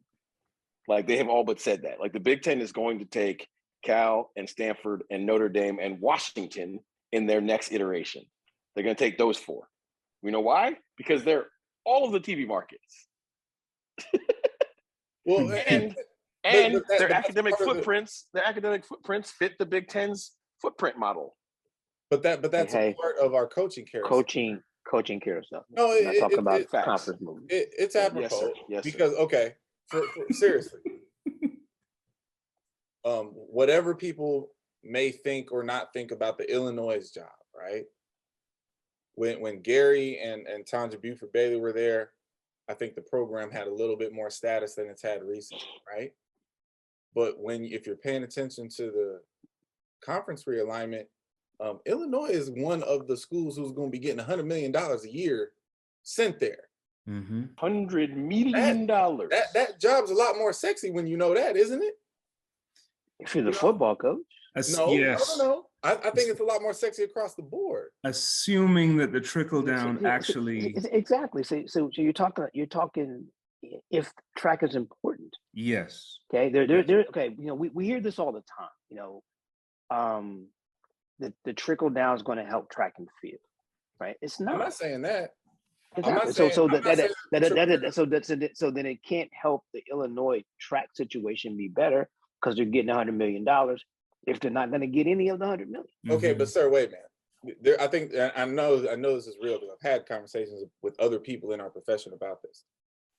There is a great fear in our sport right now that the conference realignment, when the dust all settles, is going to cause the expulsion of some programs in track and field.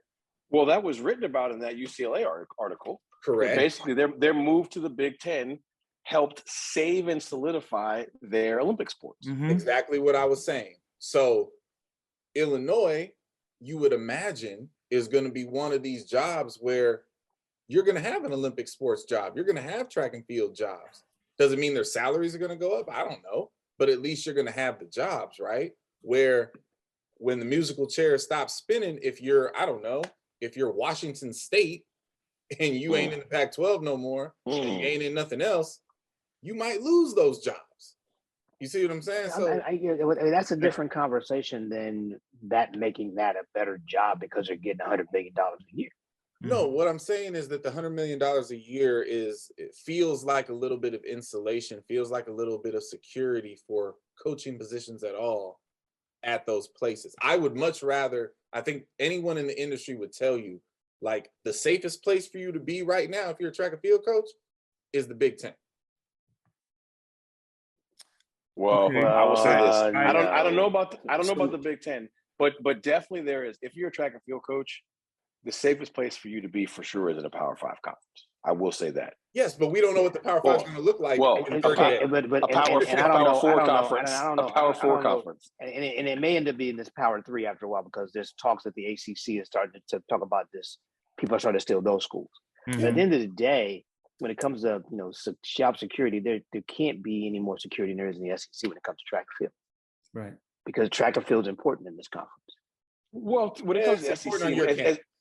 No. Important on your camp. It's important on a lot of campuses in this conference. Yeah. Sports matter. We do happen to be the best conference in the country, contrary to popular belief. Sports matter in the SEC more than they do in any other conference. I will say that.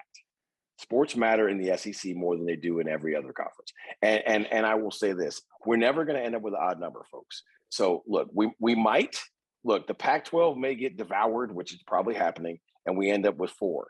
If the greed continues, trust me when I tell you this, we will never have a Power 3. If we go beyond 4, like if they start cannibalizing the ACC, we're going to end up with 2 conferences of 32. That's where it's going. We're never going to end up with 3 because the math doesn't work. It doesn't work with that. 2 conferences of 32 is not going to work either. So that's not going to happen. It does because you got to. It's the NFL model, right? It's 2 conferences of 32 with 2 divisions of 16 for all of the. Okay, we'll see. So my 2 cents in this, and to Clyde's point, we're still talking about whether or not the AD actually values track and field. If Clemson is any example, okay, Minnesota, like they're getting $100 million too, okay? And they have tried and failed to get rid of men's track, right? And Clemson tried to get rid of men's track and failed as well, but they still tried, right? So if anything, they've already put their biases, they've already put it out there, okay? So I will be curious and I will be very interested to see, now that these coaches are, have been let go, right? Is the bar raised, right? Are they going to swing for the fences to get someone massive and end up paying them double what they were paying the other coach that was there before? Are they going to try and put together a super staff? Like, those are the things that, that'll be the real litmus test as far as I'm concerned. And then I'm talking about from programs that have probably been, they've had 1 or 2 years there, they've had success here, but for the most part have not been consistently at the national level, right? Well, look at what Tennessee did. He put together an incredible staff. Absolutely. And kudos to what Leroy did at Auburn. Again, he put together a very, very good staff, incredible staff as well. So at the end of the day, clearly they're vested in track and field. Exactly. And there's nobody on the planet that doesn't believe Oregon's going to put a great staff together. Absolutely. Just, at some point in time, they got to hire somebody, but so. And I will, until I see it happen, I will question whether Illinois follows suit. Exactly. Because to this point, it doesn't seem that it's been a priority at Illinois. Yeah. 100 million or not. Exactly. And we got to say the same thing about, the TCU situation. TCU has a storied tradition there. Yeah. And so let's see if they step up their game. They step up to the plate, or they try to go status quo. Yeah. John Drummond to TCU. No one likes my idea. No one likes it. Sold. How about if we have the spawn of John Drummond, because he will be on campus? Does that count? Oh man. Yeah, I mean, so to address that, I think was one of the most valuable coaching carousel topic discussions that we've had in a while. But definitely, I lofting out the jobs that are still out there. Ohio State's looking for a sprint coach. Kansas is looking for a sprint coach.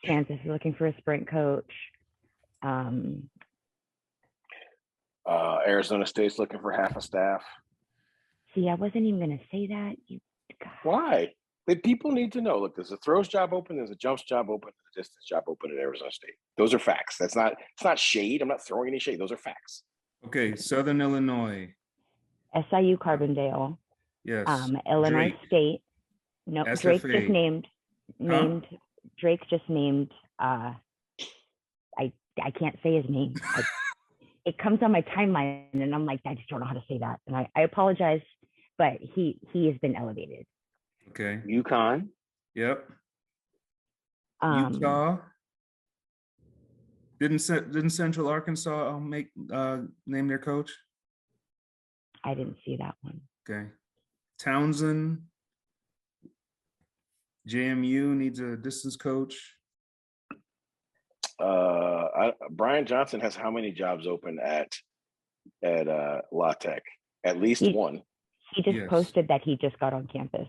And this is per social media, so I have no clue. I don't even know who this man is. But there was no announcement of filling of positions there. So, I mean, there are quite a few, and definitely ones that. I mean, UNO job is open. Yeah. Brian Johnson left there, so there's a whole staff open. Yep. And then just all over the place, and ones that haven't been publicized yet too. So, who here feels like there's more to come? Can I just throw this in there just to be just such a jackwad? Let's not even discuss the fact that more than likely before school starts, the NCAA coaching limitations are going to be lifted and the scholarship limitations are going to be increased.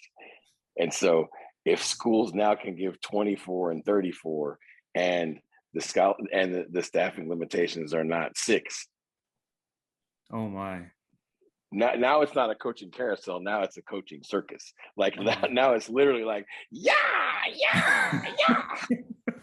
Well, and so, I'll just say this out loud. I'm not speaking to my specific situation at all. Some of these coaching decisions or coach AD administration decisions, could they be rooted in that, the anticipation of these changes? Can X coach be properly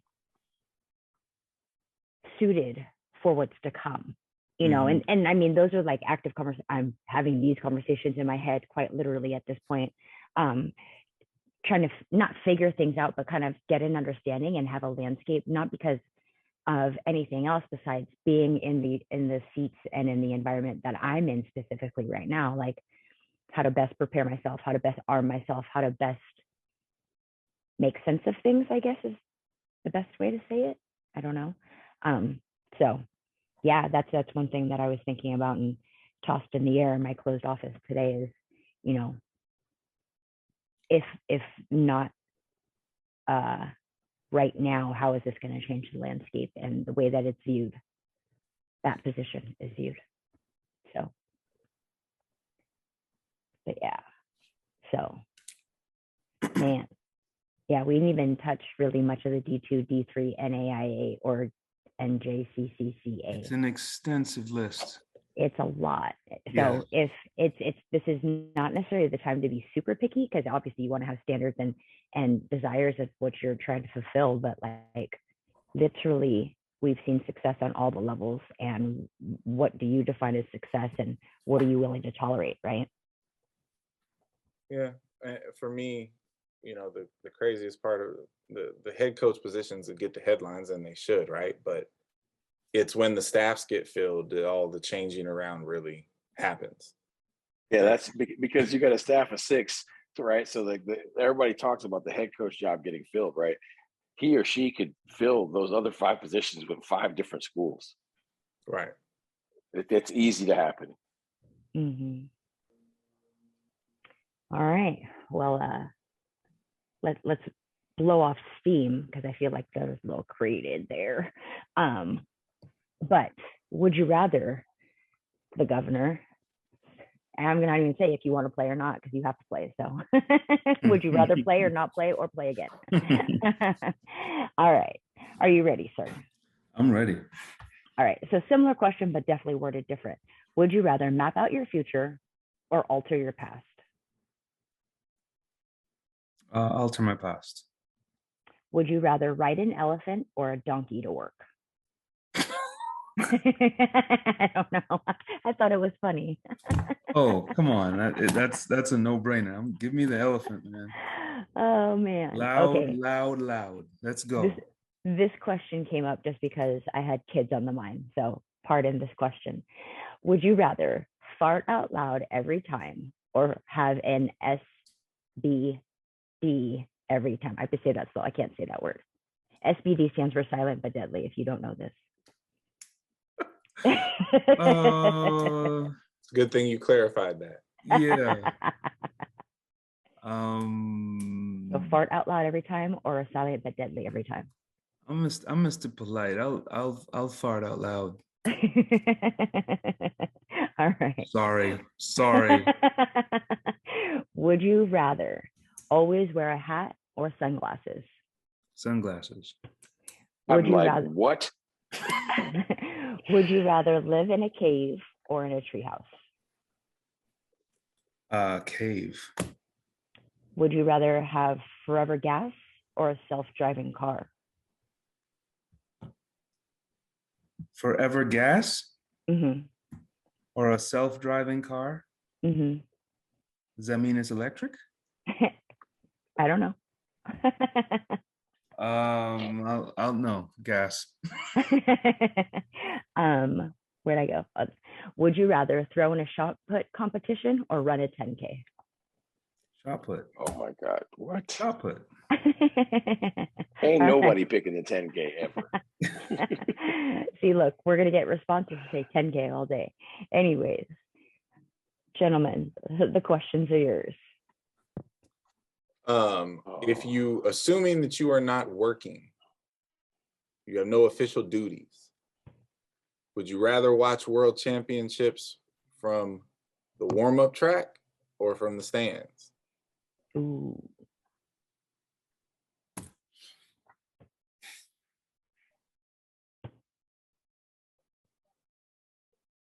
Warm-up track. Okay. I mean, story behind the story. I've always that's me.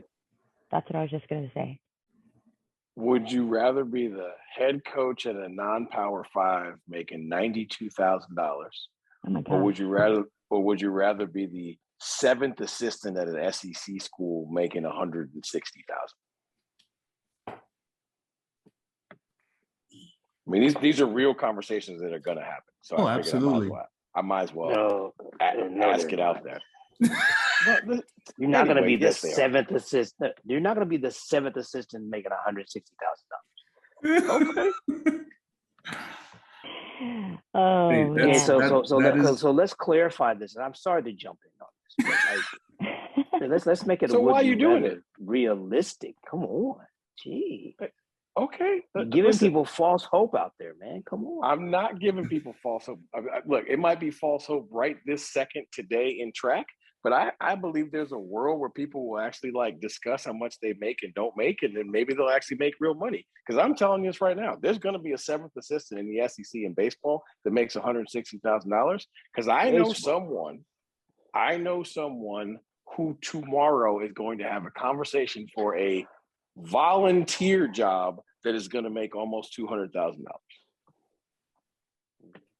I'm sorry. So anyway, answer the question, sir. Thank you.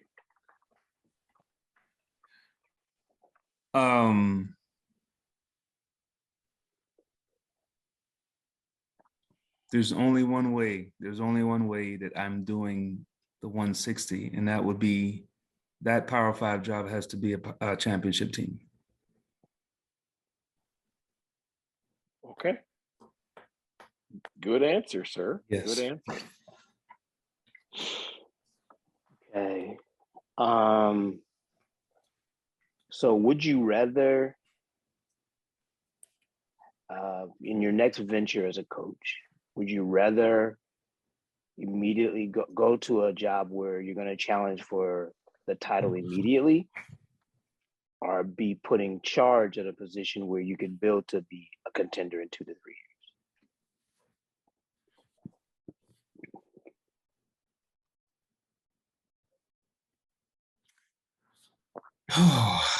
um,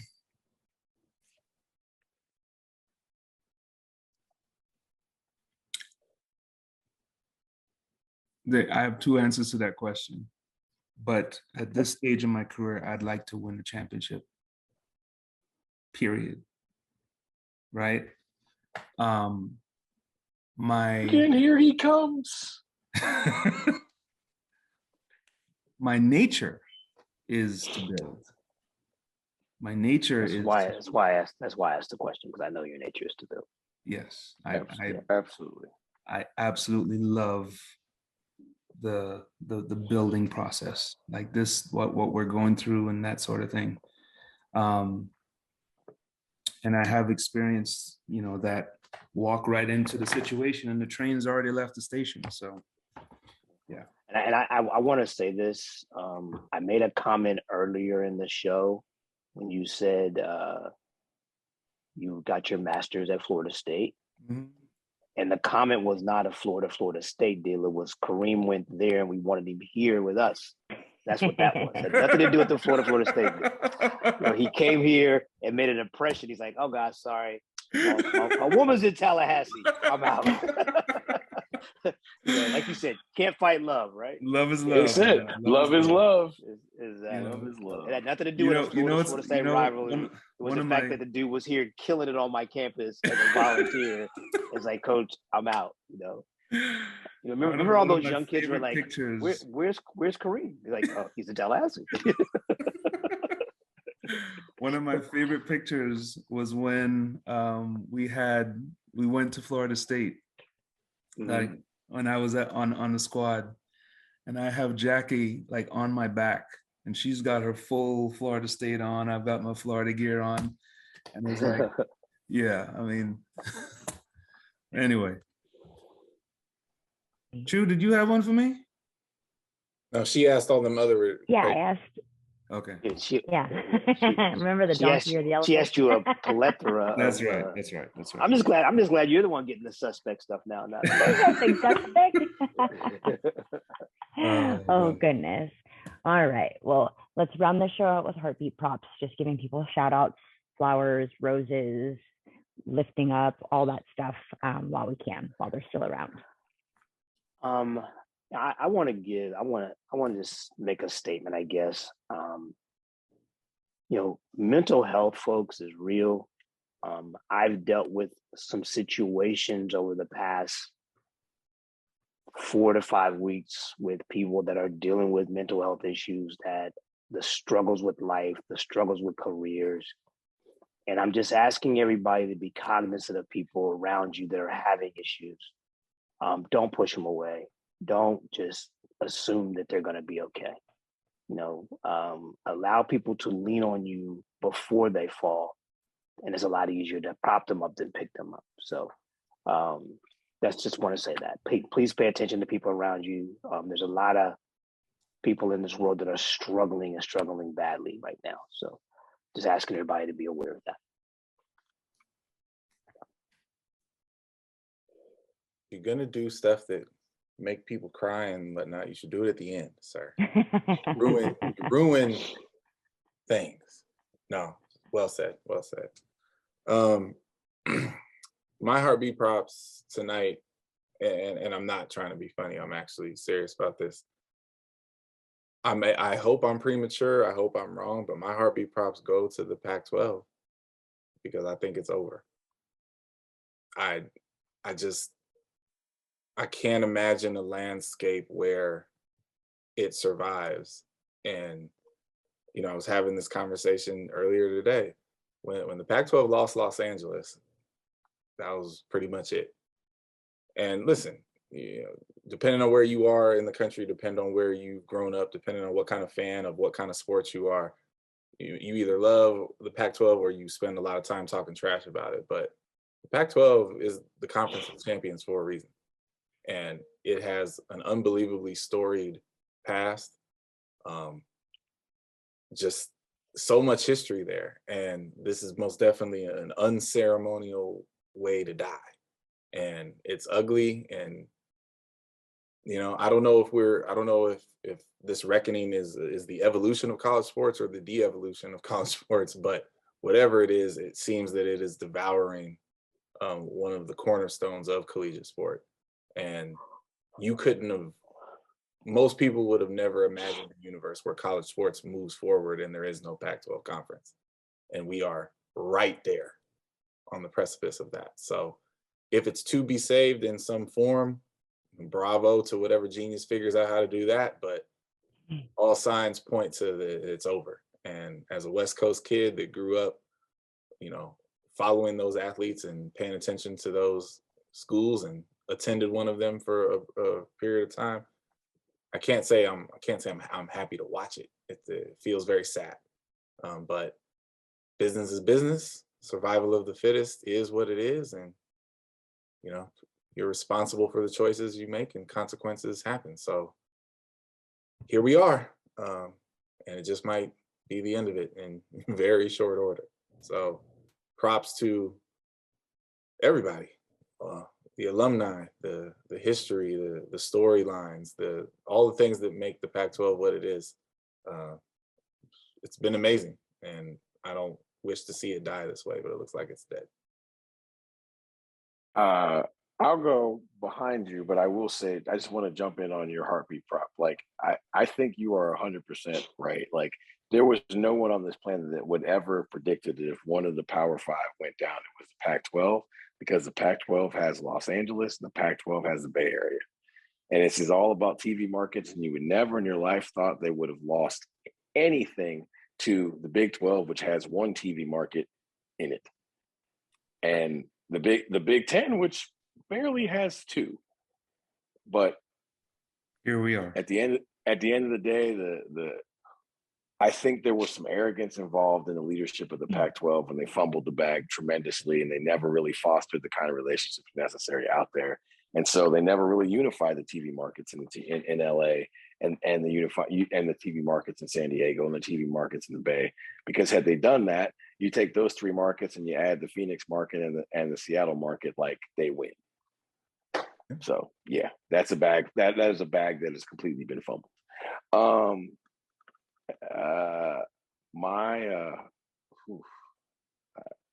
a lot of thoughts going on in my head. My heartbeat props. Man,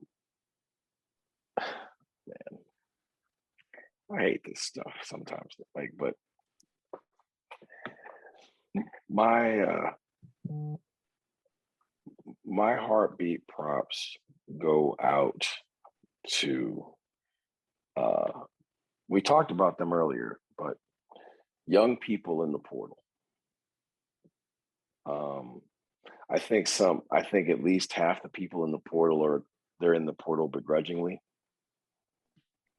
I think the other half are in the portal, and of that half, I think 85% of them are in the portal delusionally. And you know, this is like wishing that every kid gets what they want for Christmas, but if I could have my druthers, every kid that's in the portal would get from the portal what they hope to get. I know that's not going to happen. I know it's not even going to be close to happen. And so my heartbeat props actually go out to the kids in the portal, because there's a great number of people who are in the portal with great hopes and aspirations. And I've actually seen it already play itself out on 2 occasions already this year in the portal, where a kid gets in the portal and they find out that not only does not another Power 5 school want to give them the money that they were on, but a mid-major school doesn't want to give them what they're on. A Division II school doesn't want to give them what the money they were on, and they were offered like some level of offer from an NAIA. And you know, that's depressing. And I realized from that conversation that these kids who go in the portal, like, I really wish them all the best, because I know why they're in there. They're in the portal trying to catch lightning in a bottle. They're in the portal trying to better their lives, because everybody who gets in the portal, that's why they get in. They get in the portal because they want better for themselves. And I wish them all the very, very best. If I could give any advice to the folks going to the portal, it would be to take a deep breath and have a real sense of self before you go in. I know that's unrealistic, but I think if you have a sense of self, the portal can only be good for you. It's when you don't have a real sense of who you are and what your real value is out there that you jump in the portal, and unfortunately the portal tells you what your value is, and for a lot of people that's brutal. For a lot of people, that's like when you find out, I mean, you're basically like throwing yourself out there like, hey, I'm available, anybody want me? And when you find out that the people who want you, or nobody wants you, but if the people who want you are they're lesser than where you're at, that's a tough pill to swallow for a lot of kids. And this is a tough mental health time of the year that nobody really is talking about. Because, you know, there's those people out there who are like, well, why could kids complain? Like, they got the portal, they could have the freedom to go wherever they want to. Well, the unfortunate part is like, look, there's another side to that coin, right? Like, you can jump in the portal and think you're going to go to, you know, prime steak like I said, and you come to find out you're at green beans and coleslaw tech, right? And on a partial. And, you know, that's a tough pill to swallow, and not everybody is really prepared for that. And yeah, I know my heartbeat prop probably seems a little weird, but I do send my heartbeat props out to all the kids, all the young people, males and females, who are in the portal. And I really do wish that you find salvation and betterment, because I know that's why you're in the portal in the first place.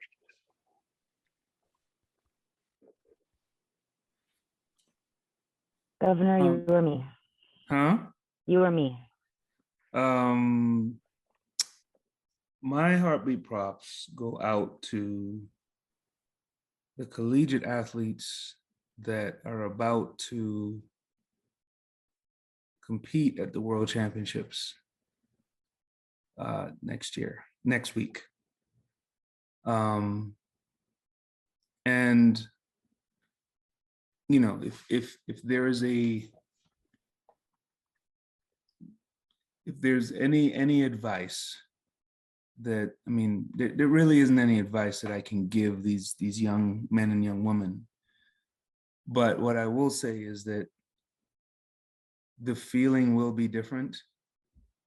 The air will be a little thicker. The intensity will be higher. And a lot of your idols are going to become rivals. This is a moment where you are going to be exposed to the very best in the world. And, you know, in terms of my, you know, me viewing and me watching the World Championships, you know, next week and the week after, I'm very curious to see how many of those young men and young women accept that challenge and go and compete their hearts out. You know, what we do here year after year, I mean, obviously, is that, you know, we trumpet the accomplishments of collegiate athletes, and year after year after year, the results speak for themselves. We see world-class results at the NCAA meet. And the true litmus test comes, right? Okay, you did that amongst your peers. Now you got to do it against the best. And, you know, I'm really looking forward to next week when we do the preview, because, you know, I'm curious to see who has who on their radar. And, but yeah, heartbeat props to you young men and young women. It's going to be exciting. Going last, wrapping it up, I wanted to give heartbeat props to the Women's Running Coaches Collective. It's an organization who's regrouped,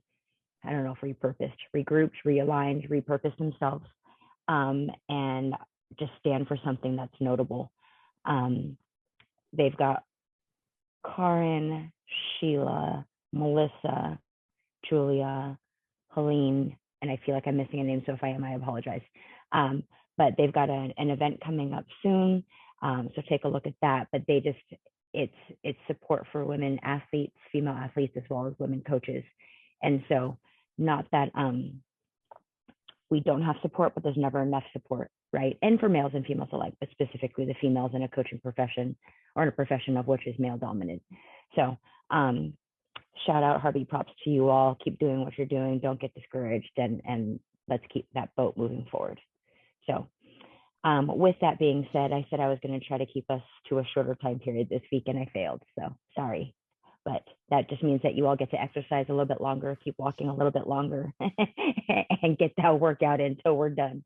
So with that said, thank you, everyone. See you again next week, and we'll talk to you soon. Bye, everyone. Going up to W's.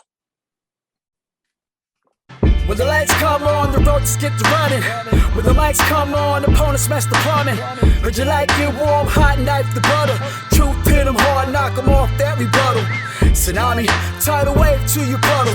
Tough love, punch you in the arms, little brothers. Athletics, LLC, there's no others. Track and field's place and we'll peel to go further. Hey, Wile E. Coyote, it's road runners. Feels like you know us, you've been with us the whole summer. If not for this quarantine, these four corners wouldn't be here, but we here, so start learning. You gotta earn your stripes, gotta get your scars. Show you how to fight, but show us who you are. You lack experience, but still you wanna talk. And who is actually talking to you? Circle's kinda small.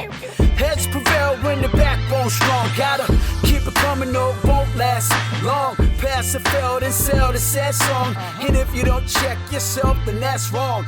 Just trying to give you the real that you asked for. So why you keep cutting us off to ask more? We put it in slow-mo, but you fast forward.